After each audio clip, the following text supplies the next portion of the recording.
శ్రీవారిని పూజించాలి చిరునవ్వుల హారతితో, దాంపత్యం వికసించాలి తరగని మురిపాలతో.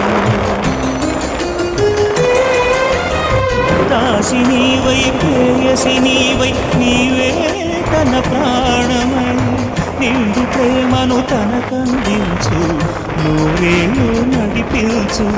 పతి ఆరోగ్యమే సతి సౌభాగ్యమై ఈ బ్రహ్మముడి విడిపోదు తల్లి ఎన్ని జన్మలైనా. మగని హృదయం మమతల నిలయం మగువకి దేవాలయం, మగని హృదయం మమతల నిలయం మగువకి దేవాలయం. తెంచుకుంటే తెగిపోతుందా దేవుడు వేసిన బంధం, తెలుసుకోని జీవిత గంధం.